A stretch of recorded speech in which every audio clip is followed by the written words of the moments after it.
Okie doke. Get rid of that now.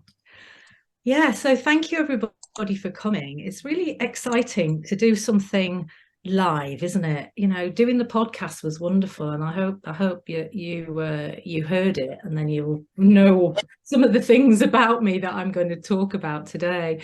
But actually, this way of connecting with people, even though we're all quite a long way away, is one of the good things about technology. I think it's one of the things that can bring people together.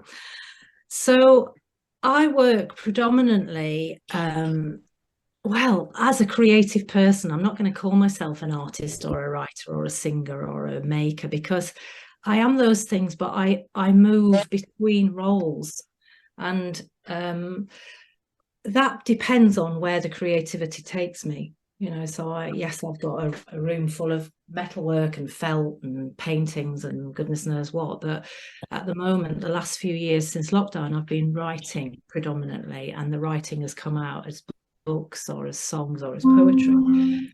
And I wanted to sort of go back to some of the things that I talked about in the Zoom, which was this whole thing that for me, all my inspiration comes from the natural world, and it always has. When I look back, it always has, right from being very small, collecting natural objects as a magpie and having a little treasure box of feathers and stones and rocks and leaves and twigs and eggshells and God knows what else, you know.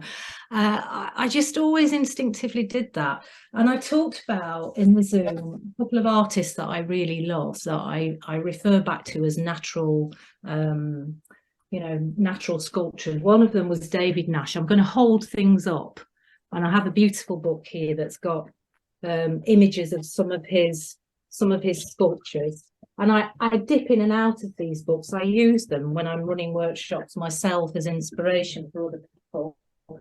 And the other one is Andy Goldsworthy, and he works with, you know, clay and rock and water and just does all kinds of things. This is a book called Time, which is temporary sculpture. It's things that is made out in the landscape, and that they don't last. You know, they're not there long term.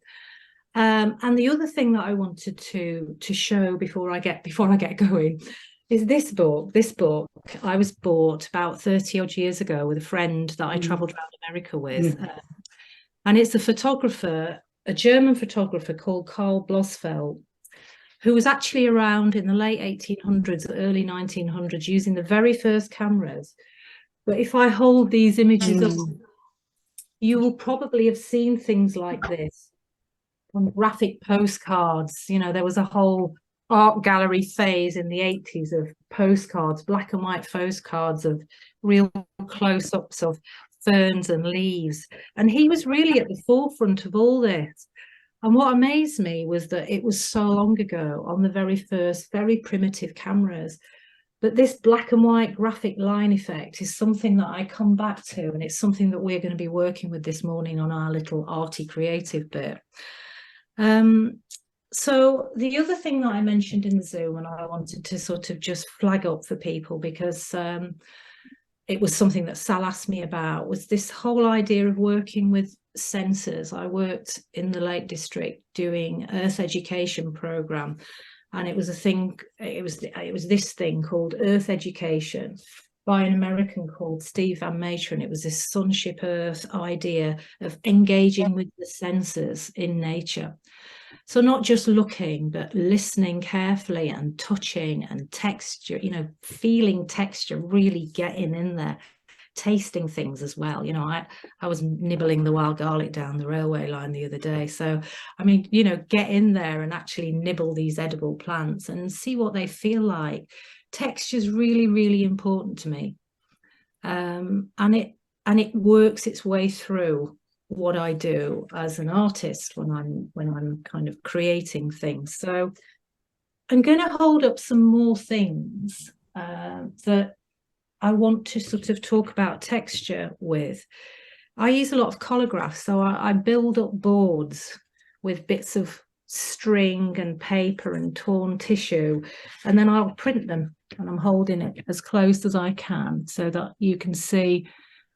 I print them onto textured paper just to sort of maybe have different versions of the same holograph print, and then I'll go back in and I'll use line drawings as well. And I really love this sort of idea of building up print. Mel will recognize this because she has this print of the hair. Yeah. And I haven't got any left because I sold them all, but when I print them, they all have different colors, and once they've done, they've gone. But I will work back into them sometimes, and I'll actually draw back in on top of the print, because again, I like that texture. But I'm working with the line a lot.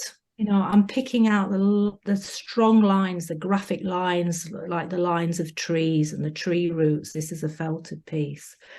Or if I'm working with enamels, I'm doing the same thing. I'm actually just finding the areas that are dark that I build up. It's been fired about 11 times already. It's still not properly finished, but if I move it, the thing about enamels is it's almost like a transparent glaze that I use. I love the transparent colors because you get this mixture of the opaque and the transparent working together. And sometimes less is more.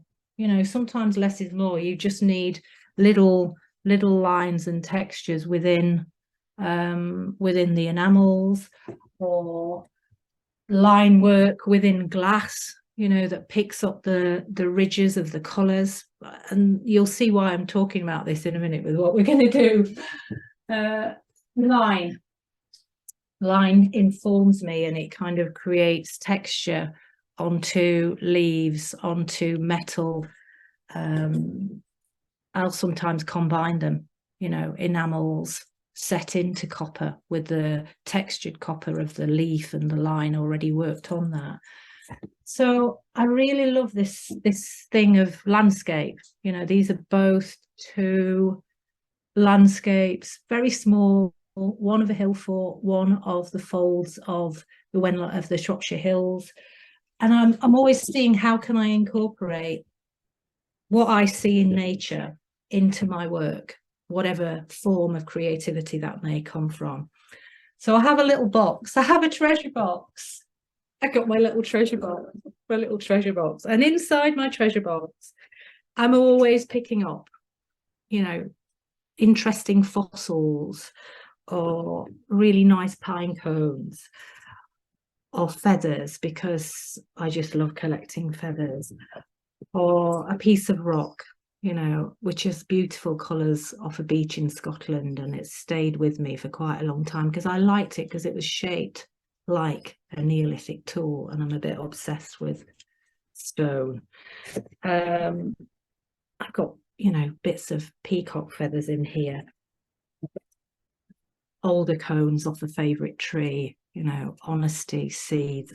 I've got all my bits and bobs, and they set me off. They set me off thinking about memories and associations and places.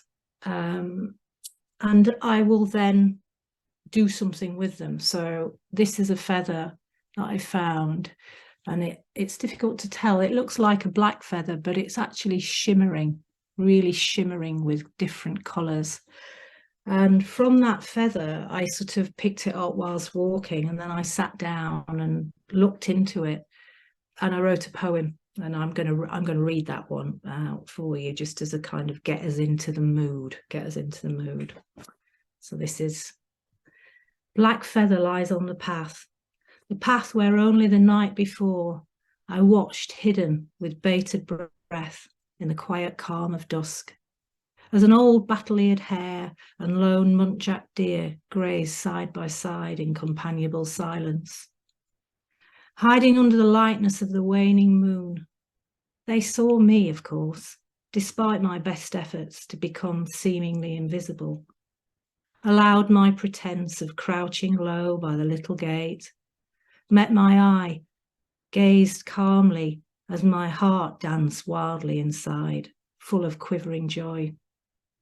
I put the feather in my bag, brought it home as a talisman to gaze now into its shimmering colours. A flickering trance of greens and purples and iridescent golds. The longer I look, the more I see, and the further I slip into that flight of feather. black feather, full of light, reminding me again as I hold you gently of the hare and the deer and the heart-filled wonder of that dappled path on that still summer's night, down the old holloway under the side of Wenlock Edge. And that's what I mean about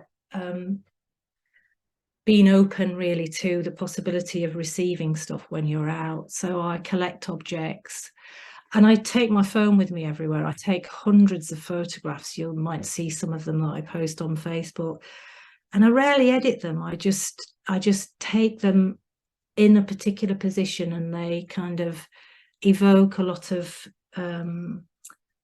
creative sort of starts for me in terms of how I work.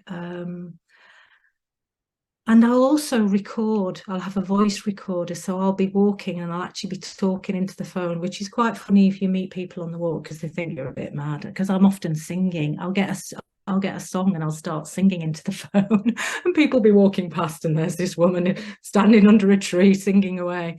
But then I'll come back and then work them into my song. So photographs, objects, just touching, feeling, tasting, all that sensory thing that we were exploring back in the late 80s when I was doing environmental sessions with kids, where you're really zoning in on a small area. So what I want to do, this is the bit now where you've got to get involved, is I would love it if you would hold up your object that you've brought with you today, something that you've found in nature that really, oh, nice. Yeah, something that really called to you. So we've got quite a few different things.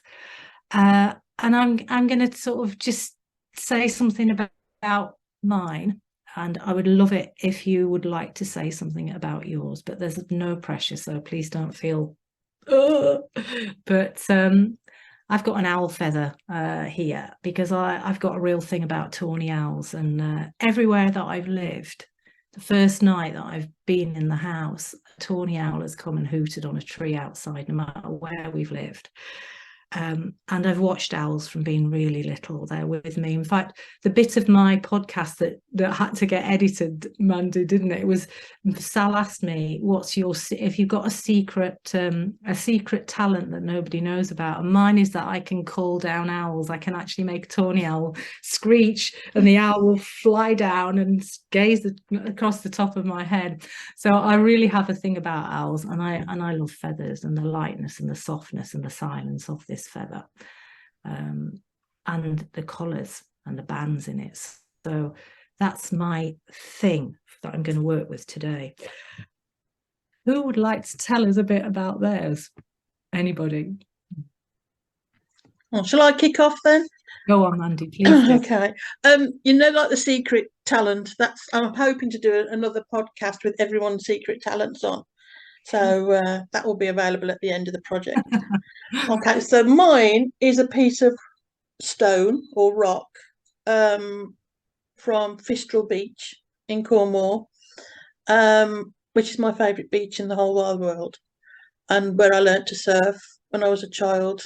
And it's moved house with me about 6 times. This piece of rock, and I just love it because it just takes me back to happy times. And it's got some beautiful colours in it. It's got some like orangey, rusty type coloured circles on it all over, and it just feels so lovely. I just love it.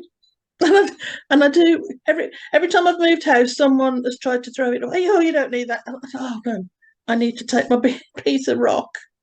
So that's my piece of rock. Fab. Because some things are talismans, aren't they? They stay with you. Yeah, I've got rocks and fossils and bits of stuff that I found from years ago that are, I can't part with. If I ever move, I'm going to have at least 2 buckets full of rocks. So I can't leave behind because I know where they all came from. Yeah, thank you. That's okay. Would anybody else like to talk about their object? I'm hoping that yes, I've got. Can I talk about? Thank you. So this I don't know if you can you. Ooh, I'm throwing this. This is come out of the clay, and Yeah. there's an ammonite. It's really you might not be able to see it, but it's from Much Wenlock. It's from a very special friend of mine's. A walk I go on with her, round by a lake, and there's the ammonite, and it's just that thought. It's been there all that time ago, all those centuries in the rock, and now it's here. And it's been in my.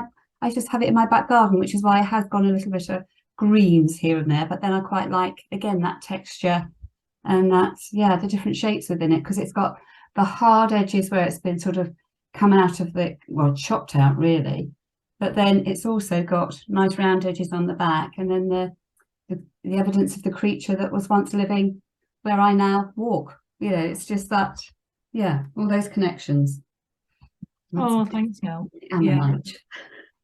And there's that thing about time, isn't there? Especially up on Wenlock Edge. I this is where I live, and I walk every day on part of Wenlock Edge, which is this, band of limestone that was set down millions of years ago, and the age of the place, and even the age of the footpaths and the trees that I visit. I mean, it just moves me so much that I'm still walking on that place that's been inhabited for so long, and it gets into my writing, my songs, my work, everything. So it's little things have huge associations, and sometimes can be really emotional. Sometimes people can hold up an object and it can trigger all kinds of memories, so thank you. Anybody else? Go on, Kanj.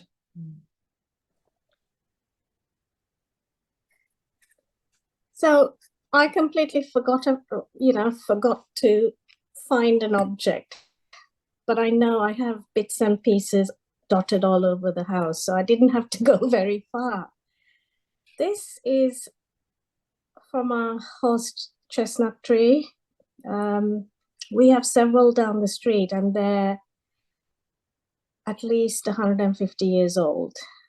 When we first moved to this house, this is what mesmerized me down the street, to see all these beautiful old trees lined what is in a very urban part of Wolverhampton. I fell in love with the trees and decided then and there we were going to move into this house. I don't care what state it was in, and it was in a state and a half, and we moved in, and I was 9 months pregnant when I'd fallen in love with this street. And this is what brings a lot of memories. Both my children grew up collecting the conkers, and every year, this is from last autumn, and so it's been on my little table as you enter the house. I have my collection of bits and bobs which I pick up on my walks. It is from autumn and it is dried, but I think it's still so beautiful, and I couldn't bear to part with it, so it's still there. I was able to find it, and it's one of those things which I'd like to draw in black and white and bring out the detail, the beauty of it. Oh, perfect. But it's got a lot of memories, My kids still can't walk past a conker tree and not bend down and pick up something. And they're 22 and 17, which says a lot. Well, I'm the same. I'm 57 and I always have to pick up a conker. So, they're just so beautiful, aren't they? That thing when you find them on the floor and it's your first conker of the year and you open it up and it's this shiny, beautiful, deep, rich brown. Oh, God, they're just lovely. Yeah, fabulous. Thank you. Any more? Who's brave? Yeah, go on, Jo. Hiya. I've just sort of collect oat mops. I don't know if you can see my little bowl full. When I go, I'm dropping it everywhere. When I go out walking, so it's something that I just sort of spot on the floor, and can you see it? And it just smells so nice as well. So I don't really know what to say about it, really. it's just something that, yeah, if I go for a walk and I spot it and I'll put it in my pocket, and then you and your empty pockets, and then I just really like it. I don't think it is a moss, is it? I think it's a lichen, but it's called oak moss, and I just like mosses and lichens and that because they're just like little worlds, aren't they, on the floor?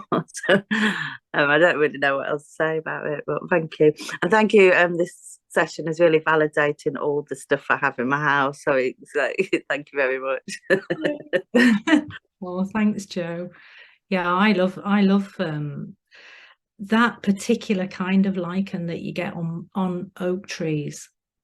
And I can't resist sharing something with you, because there's a particular place that I love this place so much. It was when I was doing my Hillfort book, I was visiting all the different hill forts in Shropshire, but there was one particular place that I almost didn't include in the book. I didn't want to tell everybody about it because it was so special. It was this tiny little hill fort within a monochrome of pine plantation where nothing was happening, but I'd given up on finding anything there. And then I walked through these trees where there was no birdsong, nothing was happening. I thought, oh, it's all just been ploughed out. And I transitioned into this space where suddenly I was surrounded by, quite dwarfed because of the lack of light, arboreal oak trees, just covered in lichen and moss, just like the lichen that you showed, Jo. And there were 13 all around the edge of it, like a sacred grove, and one in the centre that had been decorated with baubles because it was just before Christmas. So other people had found it, and I put some offerings on it. And it was the most sacred place. It was, if we're talking about a place of worship, a church, this for me was everything that was sacred in this little spot. And it was absolutely covered in the oak moss and the lichen. And I when I see it now, I took photos of it because obviously I do. I always think of that place. So your little bit just took me back to my very favorite place. So thank you. Yeah, powerful stuff. Anybody else want to share a little bit about what they've brought?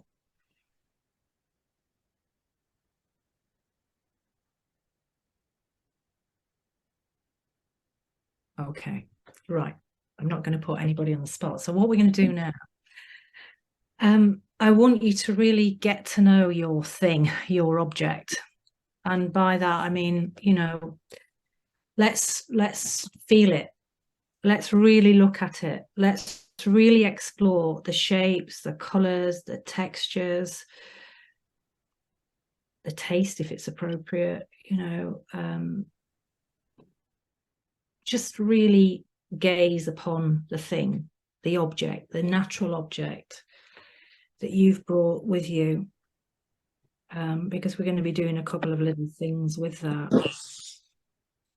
And this is looking in detail. This is looking, really concentrating on your focus of attention onto something, like almost in a meditative way, where you switch off the world and everything else, and you really gaze into your natural object and see where that takes you.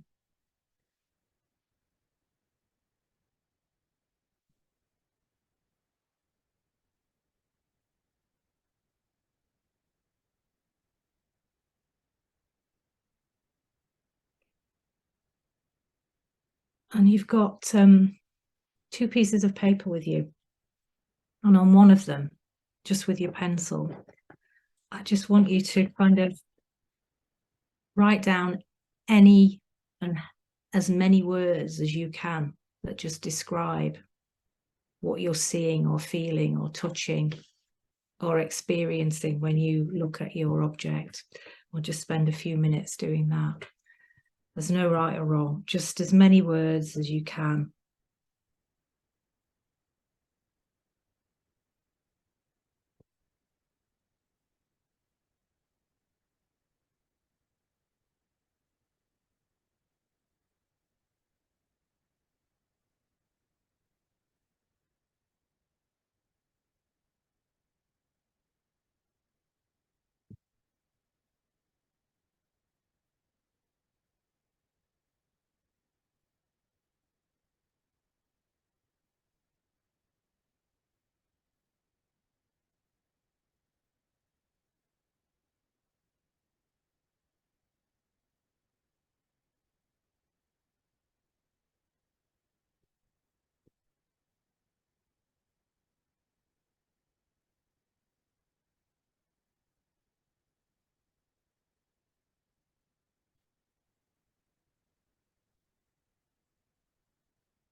And just one more minute, really, just to any words at all that just come to mind.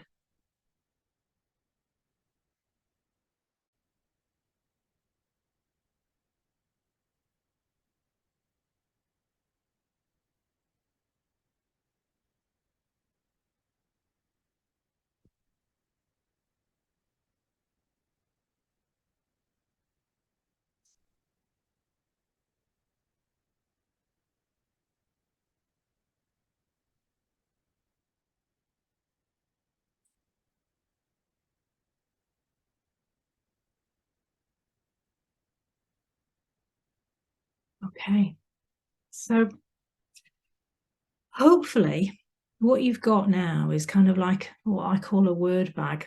It's like just a, you know, a resource of words that we can then use for something else. So, you know, I'll share what I've just written down just in that very short time for my feather.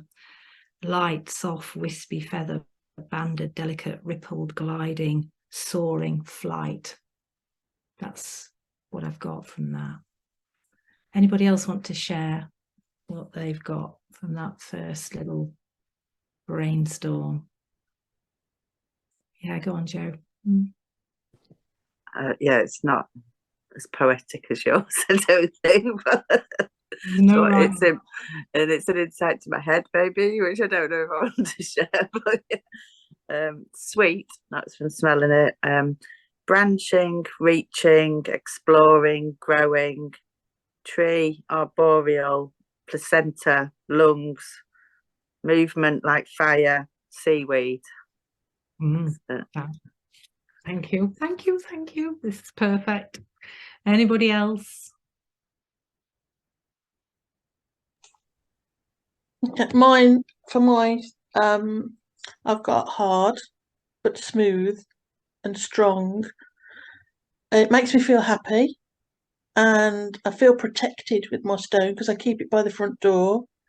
And I associated the orange spots with age because I've got age spots on my hands, and I just associate those orange spots with age.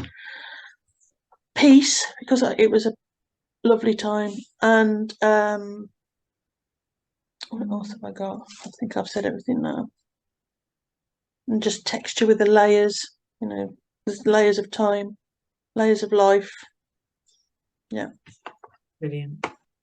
Thank you, Andy. Yeah, and as you're saying that sort of takes me back to those exercises what I used to do with kids, where I give them two textures, you know, hard, soft, wet, dry, rough, smooth, and they'd have to go off and find things, put them in a little egg box of the opposite textures, and we kind of build on that. So it's back to the textures again, isn't it? I love texture. Anybody else would like to share their bag of words? Yeah, go on, Kanj. I've got a few words which I've put together randomly, really.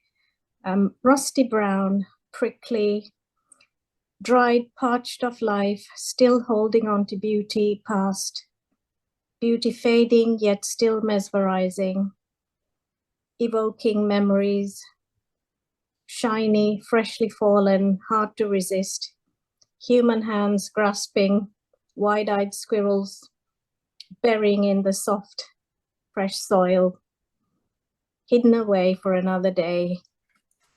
Oh, lovely. Oh, I can feel some poetry coming on. I can feel it. I'm sorry, I couldn't stop No, it. you're ahead of the game. Brilliant. Anybody else? You want to, Mel? Yes. So it's interesting because it's sort of, so not very poetic. Cold, depth, smooth, strong, raised lines, ridges, hidden depths, community of organisms, traced life, and walking. Ooh, Because it's,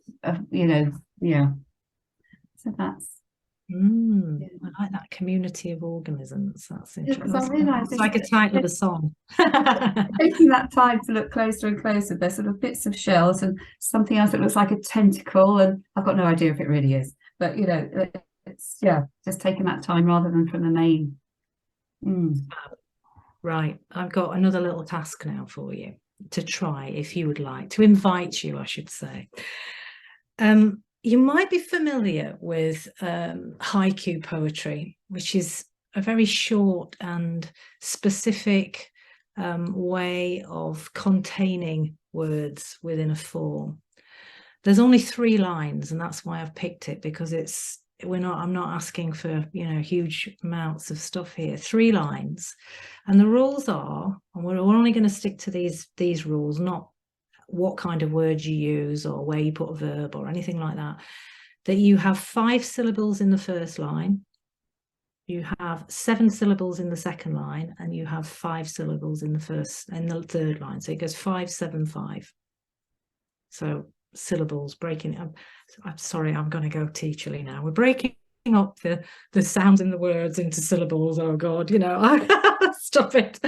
So using your words, if you like, you can link them together however you like, but the structure that I want you to limit yourself to. I mean, you can go off and do whatever you want with it into some fabulous long epic poem afterwards, but you're going to limit yourself to 3 lines.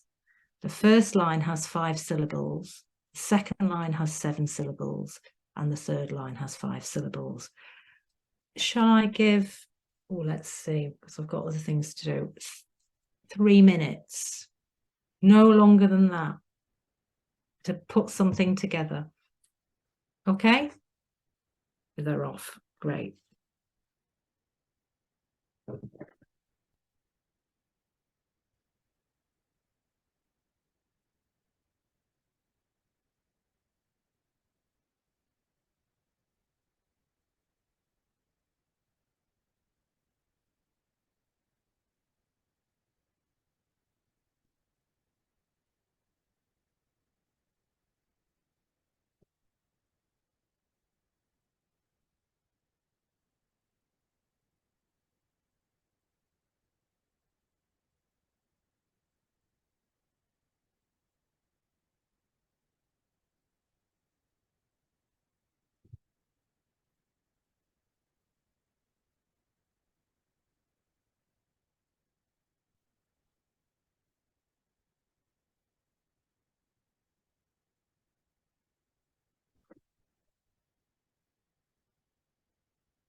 Okay, 1 minute.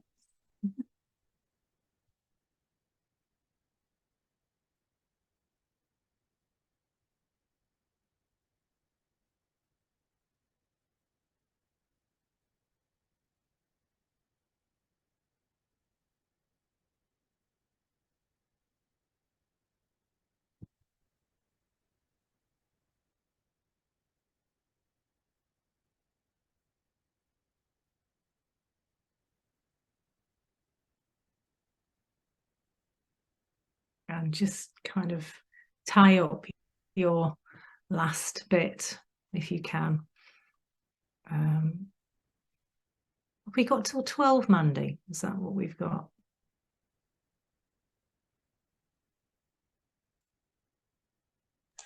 Ish. It doesn't matter if it overruns. It's okay. Okay, because we have got another thing to do. Packing it in here today. Okay, so tie up your lovely little haiku, and it would be great if you feel that you could share, but again, there's no pressure. So I'll kick off, bravely to to take us off. I love haikus because they kind of reduce everything down. It's a bit like making a jus reduction, isn't it, in cooking, where you concentrate in the flavors. It's a bit like that with a haiku poem. You're really kind of clinching it down to a nutshell from all the words that you've thought of. So for mine, I've got soft wisp of feather gliding silently in flight. How I long to soar. And that's it. It kind of sums it up for me. I want to fly. Anybody else would love, I'd love it if you could, if you wanted to share, if you felt you could share. I can share mine. Yes, Rustle paper rose, your delicate sound unfurls, peeking proudly through. oh, nice. What was your object again? I mean, it was a pine cone. Doesn't necessarily make sense, but that's what I came up with. No, but I mean, it's that fold, isn't it, with the pine cone, like the patterns of a rose before it unfurls. Oh, thank you. Thank you. That's wonderful. Anybody else? If you might need to unmute yourself if you're going to do it. So. Mine is rusty brown bauble, dried, withered, parched, still beautiful within.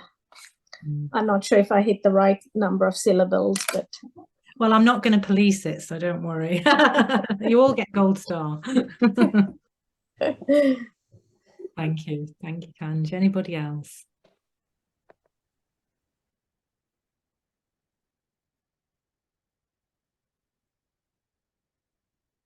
Okay. I'll give you mine.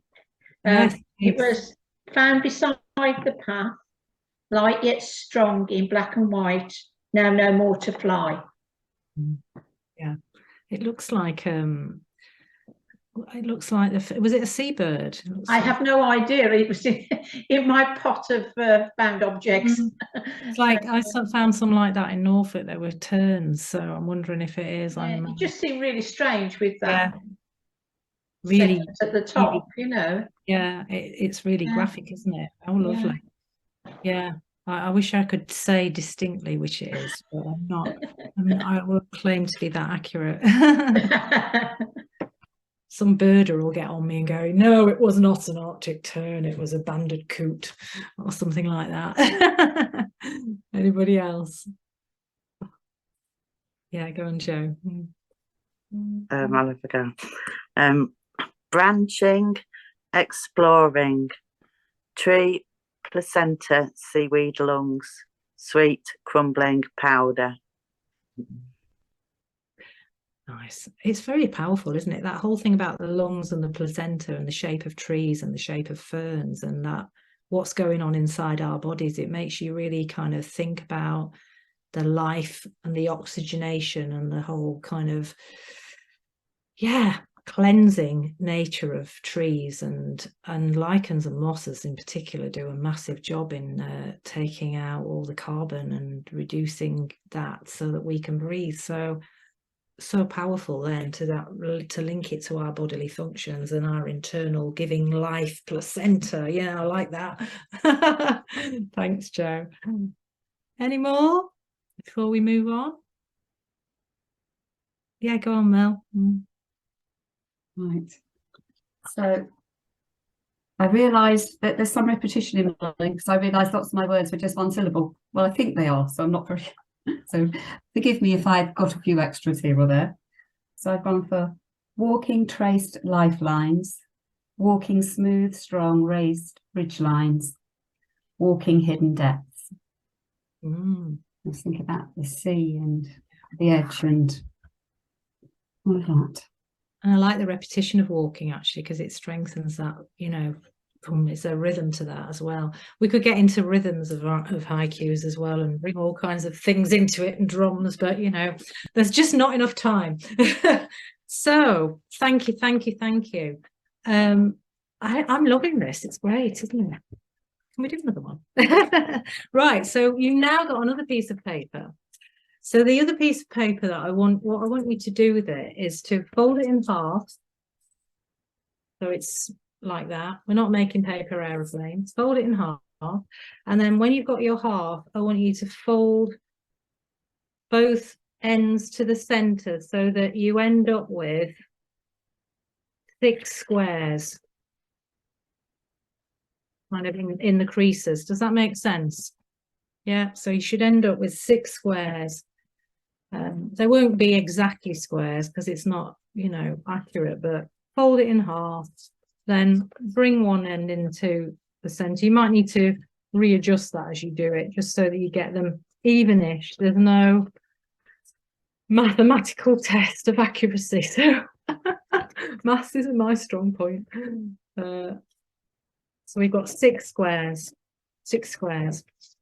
So we're going to do something now that is it's a little exercise in design technique. It's something that I used to teach when I was teaching City and Guilds design with my carers groups, and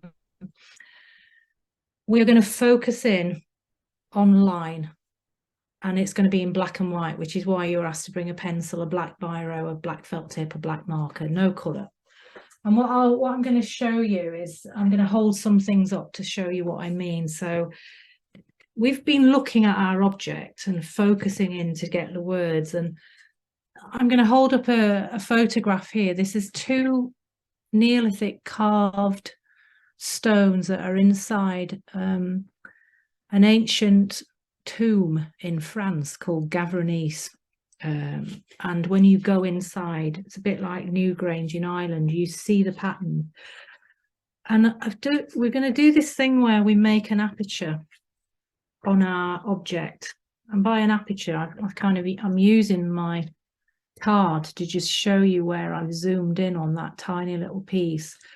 It's quite a nice thing to do, this making card and kind of zooming in and out on objects, but you can do it with your fingers. But what I've done is I've taken that section, and from that section, I've experimented doing the same pattern with different ways of filling in the line, leaving areas blank, leaving areas dark, using different ways of line marking, mark making to actually fill in the spaces. You can do it endlessly. You can do it so many times, just using then different ways of it. Becomes feathers, it becomes rock, it becomes a different way of seeing, or pen. And how I made these initially was to actually let the lines go over the edge of the squares and then cut them down.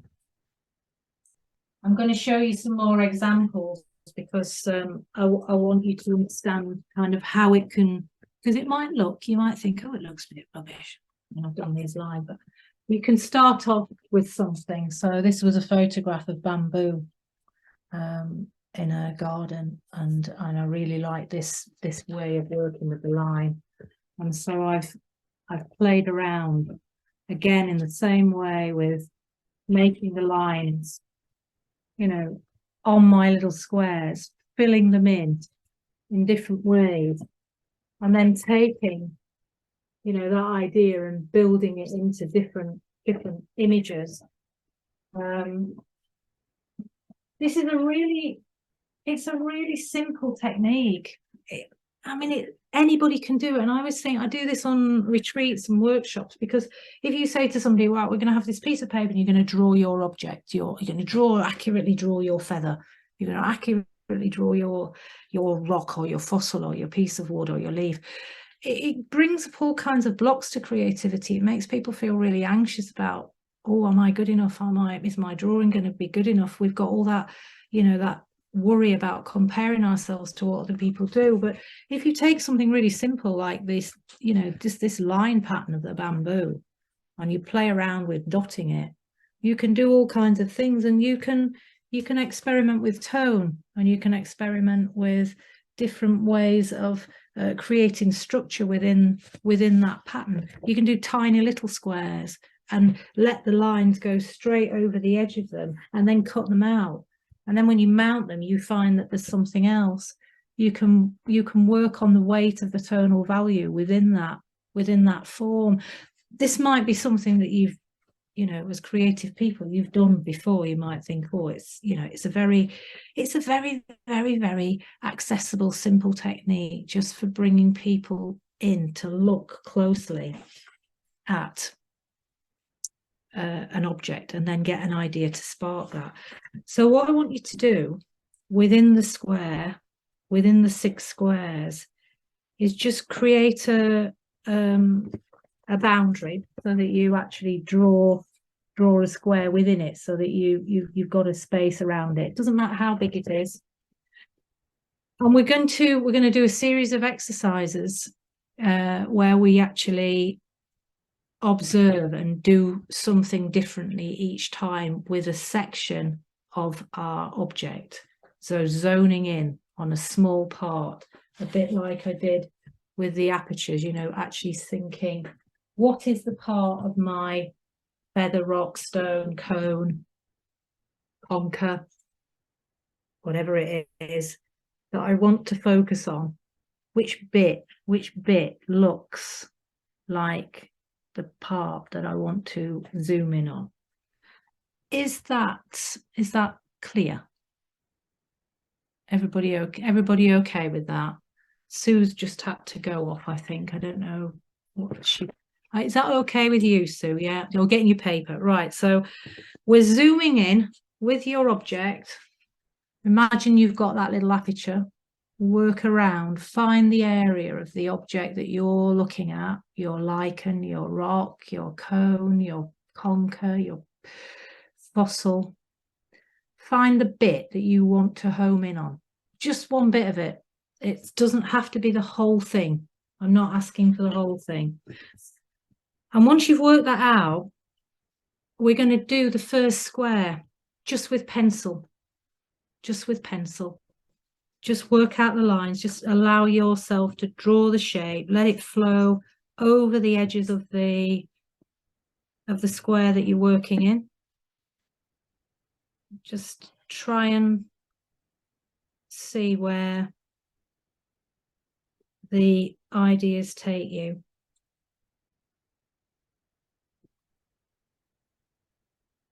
And just let your lines flow right over the edge, because you can always cut them out after, and there's no marking going on. I haven't got my teacher's red pen out.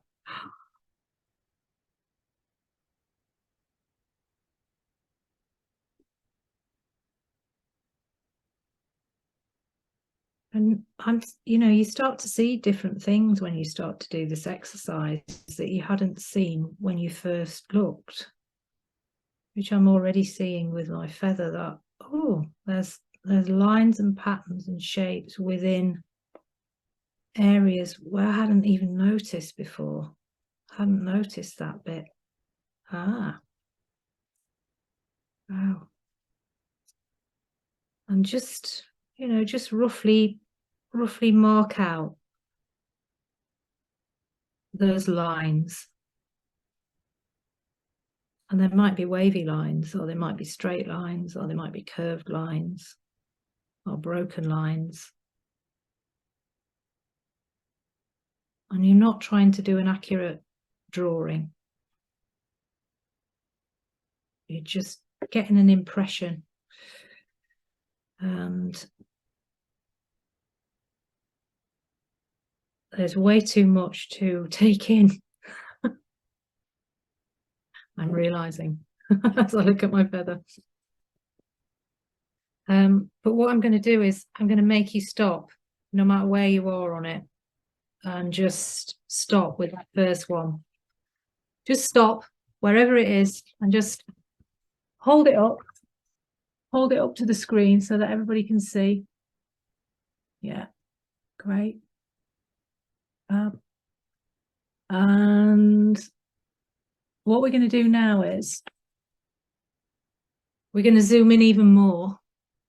And this time, as well as your pencil, you can also use your pen. your black pen, not the thicker one yet. So black biro and a pencil. Create the same thing again. I'm going to make mine a slightly smaller square this time because of time limitations, just so that I don't give myself too much to do. So I'm going to mark my square that I'm going to work in a little bit smaller, just to allow me to hopefully get a little bit more detail. So this time you can use two things, pen and pencil, same area of your object. So same area. This time you might want to fill in and shade dark and light areas. Doesn't have to be how it is, it's how you see it, how you see that space. Is that okay? Yeah, great. So we'll go through that again. And again, let your lines go well off the edge because you're going to cut these up later anyway. So each time we do this, we get a little bit clearer in our interpretation of the object that we're looking at.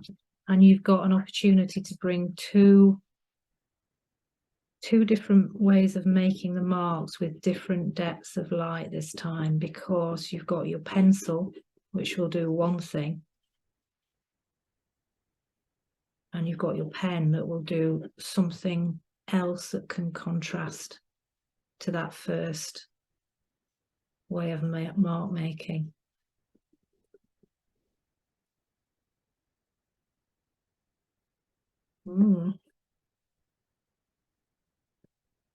It's fun. It's like doodling, but with an intention.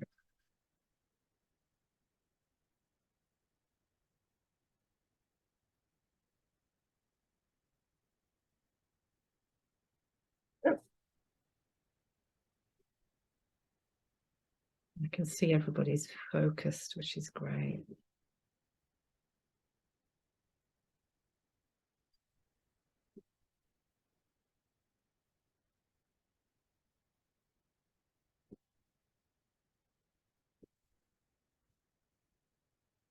Just keeping an eye on time, because I'm very aware of, in case you need to zoom off for things, but I'd really love it if we can get to another stage of this. So we'll start to close this one down quite shortly. So add a little bit more, however you want that to be.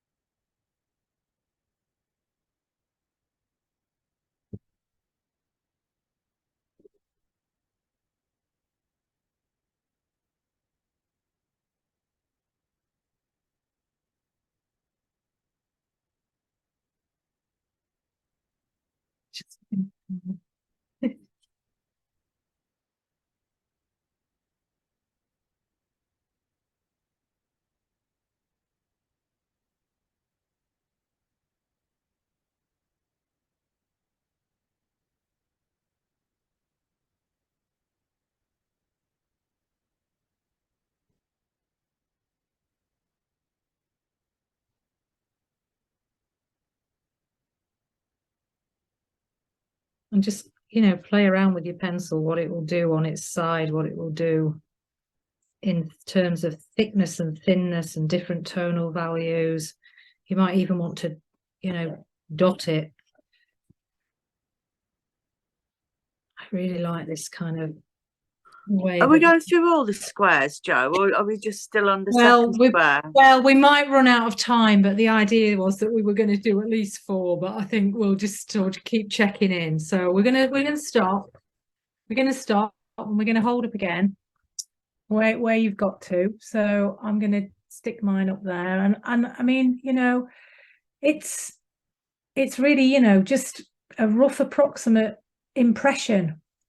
Or I can see lots more detail coming out on certain people's, actually, which is lovely, isn't it? You know, I'm really just scribbling, and you can see how my lines have gone over the edge. I like this idea of just letting it free form, and I like the idea of filling in the gaps differently, Sue, and then seeing all these different things coming up from Kanj and Jo. It's really exciting.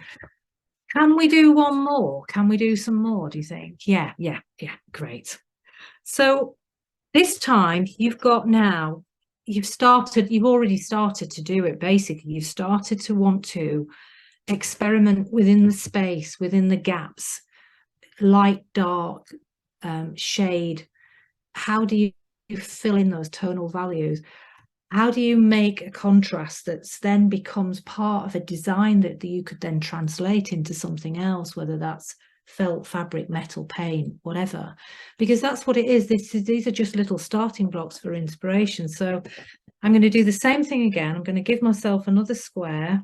I'm going to keep it quite tight this time because I can't fit it all in the time. It's getting me nuts. I might go for a thicker pen. In fact, I think I'm going to have pencil, pen and my black marker because then I can get more down. So yeah, you've got 3 things now for your 3rd square. And you might have started to find that something's emerging already within your within the image that you've got within the pattern. So build on that. Let's build on that. Let's give ourselves another 3 minutes with this next phase of the development. I did this exercise on a retreat last year about creativity up in the Dales, and you know, initially people were, oh God, we're going to do art, and we've got this piece of paper, and she's going to want us to make us draw, and oh, you know, there was all that tension, and I can't do it. I'm not creative. I'm not good at drawing. What will people think? Will it be good enough? You know, all that stuff that comes out that we're carrying, whether it's from school or peer groups or friendships or relationships, stuff that tells us that we can't do it. And by the end of it, when it got round to the end, we had actually then 20 minutes to do just the drawing after 6 of these little boxes, and I couldn't get people to stop. Because they suddenly were like, oh, I really want to draw and I want to do this, and it frees up all kinds of inhibitions when you create limitations in terms of time and structure, because you start to feel that you want more. I always think it's good to start to feel that you want more of something rather than you've had too much of something.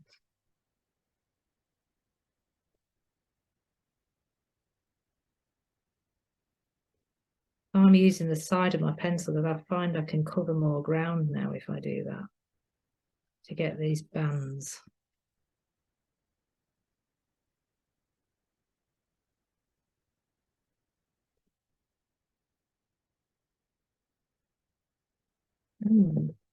So just another minute on this one. A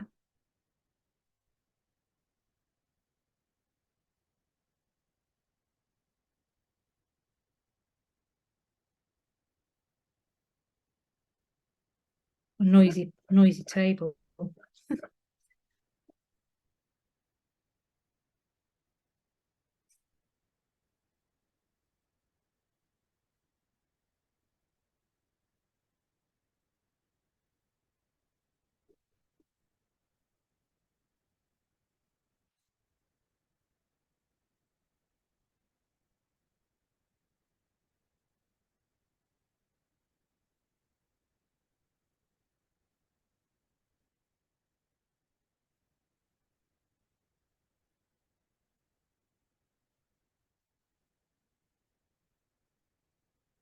It's hard to stop, isn't it?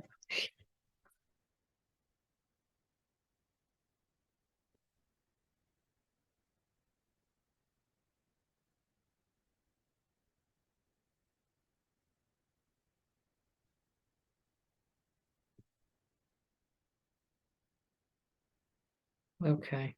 I'm going to force myself to stop, which means I have to force you to as well. Right. Okay. So I'm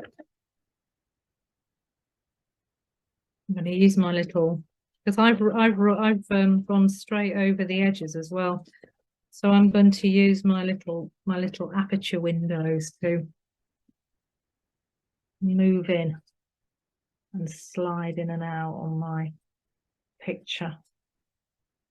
Let's Let's see if I can do that whilst holding it up to the screen at the same time. Yeah, something like that. Where you can hold up where you've got to, or show the whole, you know, series that you 1, 2, 3 that you start off. And let's have a little look. Yeah, so you know, I can instantly see how the light and dark is starting to move within the spaces, isn't it? And the shape. Jo, yours reminds me of deer antlers when I look at the curve, doesn't it? I'm a bit obsessed with deer antlers. Yeah, I exactly thought that the first one. And then when I was moving on, I was thinking of a snake's like tongue as well. So yeah. Fab. And look at the beautiful detail, Kanj, as you're working. That reminds me of how you work with your paint and your art, you know, when you start to add those layers of detail that are coming through, and you've got the whole of the shape, you know, the whole of the conker, haven't you, there, rather than a tiny area, so you can see what it is. And you know, it's okay to do that, you know, some people, you're obviously accomplished and you're brave, you go straight in, but this idea of really focusing on a small piece, it's a really good tool for people that maybe might find a piece of paper really intimidating to start with. You know, how do you start to fill it? Anybody want to say anything about that? How about the experience of doing that? You know, I'm aware of time, so I want to give you a chance to do some feedback as well, because we have run over slightly. Sorry. Any thoughts of how it felt, you know, just doing that really small section rather than being allowed to do you know, just a free form picture? Did it work? Yeah, I like oh, sorry, you go. I was just gonna say, yeah, I like the very having it as narrow as possible, because when things are very broad, I just get a bit overwhelmed with too much choice. So that really suited me, so thank you. Right, thanks. Yeah, things work differently for different people, but I think yeah, it's an intentional method to get over barriers of you're gonna have to fill a big piece of paper, you know, with a drawing, which, you know, even I would find quite intimidating, I have to say. Anybody else? Yeah, Sue, you're muted at the moment. Sue, do you want to? I'd love to hear you. Can you unmute yourself? That's unmute. Yes. Hey. I like the way that focusing down on a small area of something enabled me to see not the object itself, but just patterns and lines and textures. And I felt that it was a very, very good step towards moving towards working in an abstract way in the landscape, which is what I'm interested in. I mean, I love the landscape, and I like drawing naturalistically as well, but I like lots of colour and lots of movement, and I felt that this was a really good key to turn to go into that somehow. Oh, that's perfect. Thank you. Thank you. Thank you. Yeah, and it is. I mean, because then, you know, you can translate that small area of pattern in so many different ways. So if you were working through design techniques, then you would add colour to that. So you'd work with the same thing and add colour, or then you would make that into a repeating pattern if you were working with pattern. If you're working with texture, you know, and you were building it up on a board with a color graph and texture and wall, you could incorporate that into a design that then became a print or a line print or whatever it wants to be. It's a tool for looking, and I think, yeah, when you focus in on a small thing, you no longer see the whole of the feather, but you're seeing these tiny little lines within a band of that color contrast, or within the lichen, or within the rock, or within the pine cone. I mean, it's, yeah, we've got these eyes, but we often walk around and don't use them. Anybody else?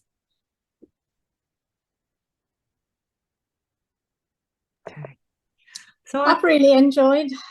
Sorry, someone else. go on. Yeah. Yeah. Like you kind of pointed out, Jo, I've gone for the whole shape, but that's because I'm used to it and I work in a very similar fashion to that.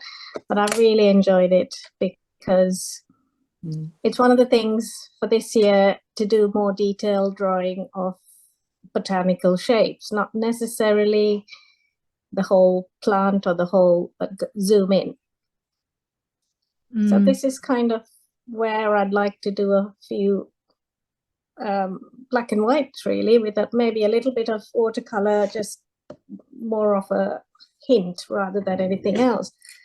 I've really enjoyed it because I've not thought about anything while I've done this, and lots of dashes and dots and figuring out what sort of mark making I'd like to do. It's been such fun. Right. That's fabulous. Yeah. No, I've loved it. I mean, I could go on forever. I've got so many little things here that I could tell you about, but it's just to give you a little taster, and it's been really enjoyable. And thank you so much, everybody, for coming. And lovely to see friends all over the country. I'm really excited that you came and joined in, and hopefully we can do some more things in the future like this. And thank you to Mandy for hosting, and the project for having me to be involved in it. I've really enjoyed the podcast and the Zoom, so thank you very much. Yeah, That's great. Thank you, Jo. It's been brilliant. thank you. It will be on our Facebook page, folks, and on the YouTube channel, where you'll find a link on Facebook. If you want to recap and have another go, or have if you think you've missed something out what Jo's talked about, then have another listen. And do listen to Jo's podcast, because she's a person that knows a lot of things about a lot of things, and she's a very interesting lady. That's how I can describe her. So yeah, thank you all so much for joining us, and we have to say thank you to the Arts Council for supporting us to put these videos and podcasts together. So hope to see you all on another one. We've got another artist next month, Catherine Sutakatic, who's an illustrator, so you might be interested in some of her work. So I hope to see you on that. Thank you very much. Thank you, everybody. And Take care. Thank you, Jo. Bye. Thank you, Bye. Mandy. Thank you. Bye. Bye.